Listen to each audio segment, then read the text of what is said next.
Thank you. Thank you for inviting me to your great state of New Jersey. I was born in Austria, and I lived there 7 years under Hitler's brutal regime. And after World War II, 3 years under Soviet communist occupation. In 1938, the media reported that Hitler rolled into Austria with tanks and guns and took us over. Not true at all. The Austrian people elected Hitler by 98% of the vote by means of the ballot box. Now, you might ask, how could a Christian nation, almost 100% Catholic, to elect a monster like Hitler? The truth is, at the beginning, Hitler didn't look like or talk like a monster at all. He talked like an American politician.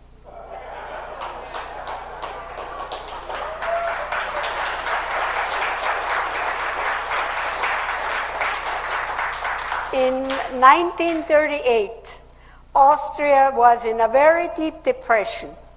We had 1/3 of our workforce unemployed. We had 25% inflation, and if you would borrow money from the bank, you paid 25% interest. It was not unusual that my mother would feed, on the average, 30 people a day, a bowl of soup and a slice of bread. People would come knocking on the door. They wanted to work. There were no jobs. The depression was so bad that we had riots in the streets. There were two political factions fighting each other. Communist Party was getting very powerful. So was the Nazi Party. Now, when I speak of the Nazi Party, the Nazi Party, what we are going to be in our country, the National Socialist Party. I translate Nationalsozialism. That's where the word Nazi came from. So we heard Hitler speaking in Germany. Germany had full employment. They had law and order, and we had riots in the street. And in Germany, the people had a high living standard. They all drove the little Volkswagen, the Beetle car, and there was nothing ever said that anybody was being persecuted. So when we had that unbelievable unemployment, and the people were getting so desperate, they petitioned the government for a plebiscite, for an election. And that's when we elected Hitler by 98% of the vote by means of the ballot box. So we got a new government, National Socialism, Nazi government. Of course, we had no idea what that would all be. We just thought we were all going to live a high standard of living like Germany. And Hitler promised us that within weeks we would have full employment. And he would feed the poor people. The Red Cross came in. Everybody was being fed. Everybody got something. And we were so grateful for everything. Oh, we thought Hitler was our savior. Oh, yes, he was a very good orator. He gave very good speeches, and we heard that here too, haven't we? So, when we got the new government, nobody was elected anymore. Everybody was appointed. From the school board, the county commission, the city commission, to the legislature, and to the governors.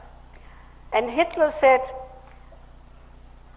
the best people are being appointed. We only pick the best people, and we trusted him. So we had no more elections, none whatsoever. We also had regionalism. Regionalism is to centralize the government. Centralization is socialism. So Hitler said we have to merge our 7 states into 4. That will save money. And we only would have 4 governors. We thought that's a good idea. As a lobbyist in South Dakota, I found a bill 3 times to consolidate our 66 counties into 15. That's centralization. That's socialism. Take away local control. That's socialism. So with our new government, we got a lot of new laws. We got a very, very good law, we thought, the Equal Rights Amendment. Well, equal rights for women. Haven't we heard that here too? So the Equal Rights Amendment had 2 components, economically and socially. Economically, to redistribute the wealth of the country. And then socially, to get all the women, the moms, out into the workforce, into employment. Oh yes, Hitler got a lot of jobs, political appointments, hundreds and hundreds of bureaucrats, and of course he built the Autobahn, the freeway. So the moms were out into the workforce. What do you think would happen to the children? The government had immediately a remedy, child care centers. So the state raised our children. And by economically to redistributing the wealth, we had massive welfare.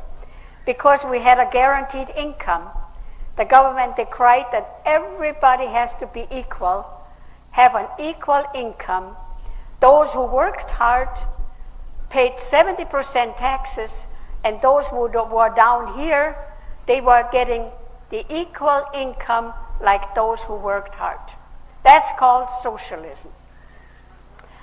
Also, education was nationalized very quickly, literally overnight. I was 12 years old. I was in 6th grade. I walked into my classroom. I went to public school. We had an excellent school system. We prayed in public school. And we also had religious education twice a week. That all stopped overnight. I walked into my classroom March 13, 1938. The crucifix was gone, and there was Hitler's picture with the Nazi flag on each side. And our teacher said, today we don't pray anymore. We sing Deutschland, Deutschland über alles, the national anthem. And she said, we don't have religious education anymore either. We have physical education instead. And on Sundays, there would be National Youth Day. And that would be compulsory. Everybody had to attend. And if our parents wouldn't send us the first time, they would get a very stiff letter of warning. Second time, they would have to pay a fine of the equivalent of $300. And the third time we didn't attend was jail for our parents. Well, we couldn't go to church anymore. The first 2 hours we had political education. Today, I call it political indoctrination. We were being told not to listen to our parents. They were old-fashioned old fogies, didn't understand the youth. Only Hitler did. So we were being totally indoctrinated. And the rest of the day we had sports. We got all the equipment free. We got tennis rackets, we got golf clubs. And the boys of age 16, they got motorcycles so they could form a motorcycle squad. Not only that, they were taken out to the airfield to fly gliders. You can imagine that at the end of the day we went back home and told our parents how wonderful Hitler was, what he was doing for us, and how great everything was. And of course, we all were compulsory, had to attend the Hitler Youth, that was compulsory. We argued with our parents all the time. We said, look, you don't know anything, you are old-fashioned, you don't understand us. They put a wedge between us and our parents. So my good mother, when my next school term came around, she announced that she would take me out of this horrible public school. She would enroll me in a private school with an excellent curriculum, but no fun. And I thought, this is terrible. But she packed me off, and as we arrived at that big school with an 8-foot wall around and a locked iron gate, I bid my mother goodbye. I almost hated her. She was a wise woman. She said, someday when you grow up, you will realize what I'm doing for you. Needless to say, if my mother wouldn't have not done that, today I would be a radical Marxist. On holidays, I would go back home and visit my friends. I did not like what I saw. Girls of age 16 were pregnant to have babies for Hitler. Oh, Hitler wanted lots of babies. He knew what he all had in mind. And all this, the lifestyle was very, very, very loose, I did not like. So that was the educational system. It was literally, education was nationalized. Hitler also gave us free radios. And then he nationalized our radio station. And we were told that if you listen to a foreign radio station, there's capital punishment. You don't turn on Switzerland or BBC. We only had one voice, the government. They ran the radio station. The newspaper were being censored before it hit the street. Hitler also looted the Jewish banks, and then he nationalized our banks. Then he nationalized our only car industry. Austria produced a little car, a little bit bigger than a Fiat. Hitler said, we don't need a Fiat. We have the Volkswagen. So everything was being nationalized. He also nationalized our healthcare system. We had, before Hitler, an excellent healthcare system, privately insured. We had good doctors, we had good hospitals, we had a lot of good research. That all stopped. It was free for everybody. Now, I remember my brother-in-law was a family physician. He told me that when he would go to his office in the morning at 8 o'clock, 40 patients were waiting for him to be cared for. People went to the doctor for everything and anything. And my brother-in-law said it was like practicing medicine on a conveyor belt. He could not take enough time for each patient because he was totally government controlled. The government took away free enterprise, salaried the doctors in the hospitals, and many, many doctors left the country because if you would need elective surgery, not emergency, you waited 18 months for a hospital bed. So many doctors left the country, including my own husband. He would not want to practice medicine like his brother had to. And when he came to the United States, he marveled how wonderful our health care is, how wonderful our research is, and how wonderful our hospitals, how modern they were. He said, I hope it never will end up in socialized medicine. Also, we had many government agencies, you know, the bureaucrats. The bureaucrats were writing all the rules and all the regulation. That's socialism. The unelected bureaucrats, and a lot of it applied to the farmers. The bureaucrats would go out on the farm and measure their land, told the farmers what to plant and how much he had to harvest. They also counted their livestock, how much they had to, since our food was being rationed, had to turn into the government. God help every farmer if they butchered the pig for themselves. He sure would go to jail. They also sent out the bureaucrats to count the chickens and ordered the chickens how many eggs they had to lay. That's socialism. Hitler wrote a book, My Struggle, Mein Kampf. But very few people read it. Had we read it, we would have known what was coming. But the people were so busy with sports, that was everything. Athletic events were everything. But people did not read. They did not read his book.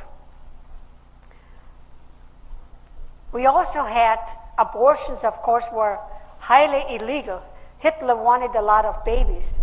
But if both parents were not 100% Aryan, you know the master race, the mother, if she was pregnant, she was selected to have an abortion. Can you imagine to force you to have an abortion? That was absolutely horrible. We also had euthanasia. And I was an eyewitness to that. In my last year of college, I was sent to a small village in the Austrian Alps. You know, that village was very isolated by mountains, and in the winter time, the mountain passes were closed because of snow. And in that village, the people would intermarry. And we know by genetics that a lot of offsprings were mentally handicapped. And in that village, there were 15 of them. One I know very well, Vincent, our janitor. He could not speak very well. He could not read and write. But all these people, they did good manual work. So one day, the health department came to the families and asked them if they would want to send their son or daughter to an institution to learn how to read and write and maybe learn a trade like basket weaving. Gladly the parents signed the papers. Off they went. I remember that morning I looked out of my classroom window and I saw Vincent and all these people going into the health department van, and they were taken away. And I thought they were going for an outing, but I asked my principal, and he said, no, they're going into an institution to learn how to read and write. And I said, oh, that's wonderful. 6 months passed. The letters came back to the parents that they died a natural but merciful death. They all were in excellent health and they left. Why should they die within 6 months? It dawned on us, and the news traveled very fast in the village, that they were being euthanized. We also had a federal police force, commonly known as the Gestapo, and they were everywhere, everywhere, in civilian clothes. You didn't know who they were. But it went like this, since our food was all rationed, and somebody in your family passed away like grandma, so you quickly took that coveted pound of sugar and went to the grocery store and got that pound of sugar And then the next day the Gestapo would knock on your door and they said, we know you bought that pound of sugar instead of turning in the coupon by law, but you have to inform on your neighbor, your boss, your friends, everybody you know. And you come to our office once a week. But if you don't do that, then we will arrest you. That way they had a network of informers. We didn't trust the mailman. We couldn't trust anybody who came to our house. And when we talked something politically in our family, we only whispered. So that was the informants, the Gestapo, and they were everybody. And we were deadly scared of the Gestapo because people disappeared all the time. We also had gun registration. Oh, the Austrian people they all had guns. But the government said the guns are very dangerous. Children are playing with guns, hunting accidents happen, and we really have to have total control, safety. And we had criminals again. And the only way that we can trace the criminal was by the serial number of the gun. So we dutifully went to the police station and we registered our guns. Not long after, they said, no, it didn't help. The only way that we don't have accidents and crimes, you bring the guns to the police station and then we don't have any crimes anymore and any accidents. And if you don't do that, capital punishment. So that's what we did. Hitler also nationalized our churches.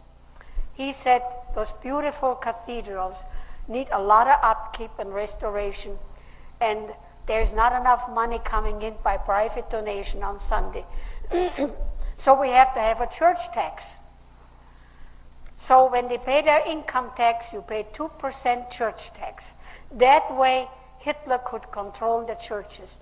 No pastor could speak out anymore. So dictatorship didn't happen overnight. It took 5 years, gradually, little by little, to escalate up to a dictatorship. And of course with the Gestapo, and I also should relate to you, it was probably last year in February in 2009, I drove to the Capitol one morning as a lobbyist, turned on the radio, and I heard President Obama say, anybody who is criticizing him reported to the White House, the snitch program. So be careful what you say.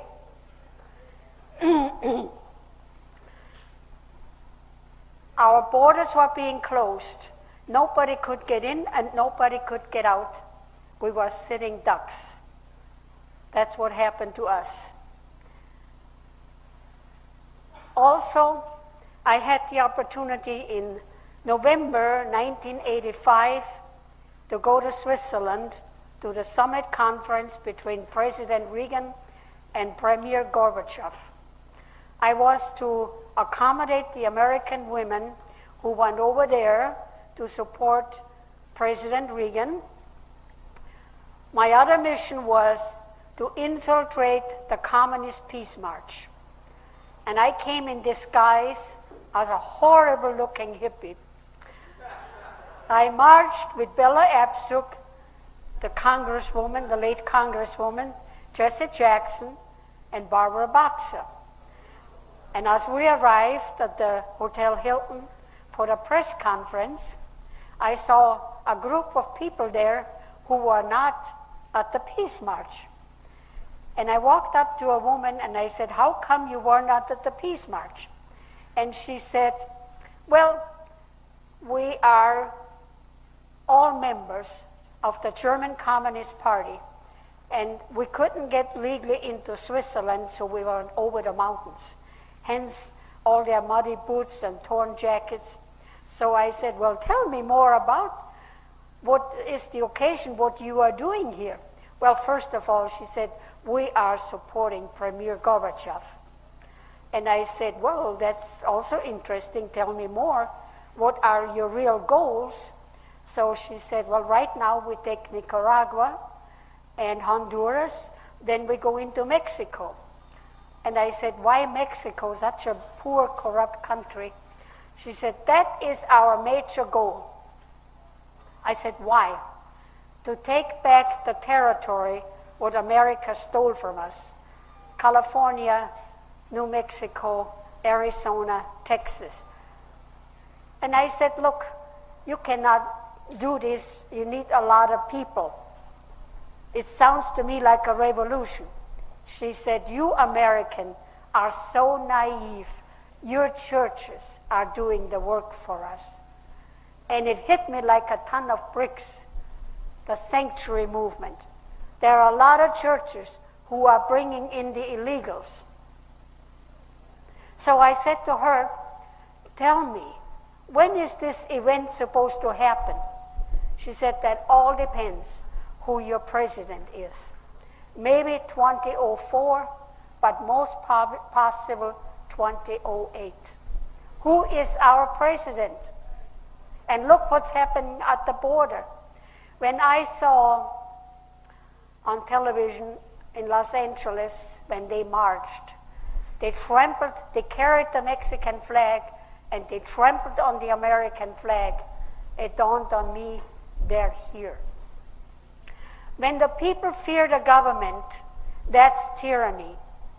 But when the government fears the people, that's you, the Tea Party. That's liberty.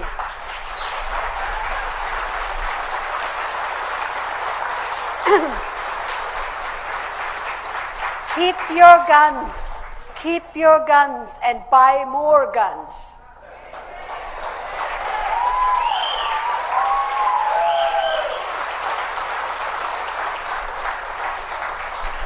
America is still a Christian nation, no matter what Obama says.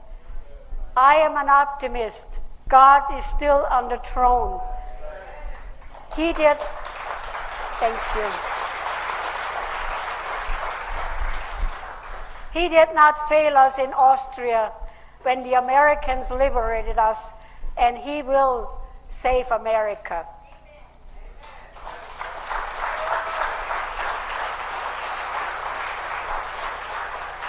We have to take our country back as we know it. We have to take the U.S. Senate back. We have to take the White House back. My speech is out there, and it's designed as a house party that you buy my CD and invite 5 or 6 people to your home and play the CD. We did that in South Dakota.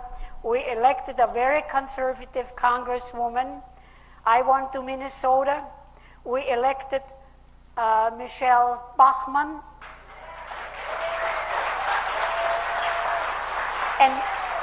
And we defeated a very liberal Democrat in Minnesota who was in for 18 years. And I am speaking all over the United States, everywhere, this year, last year, and next year. We have to take America back as we know it. Those of us who sailed past the Statue of Liberty, we came to a country of unbelievable freedom and opportunity.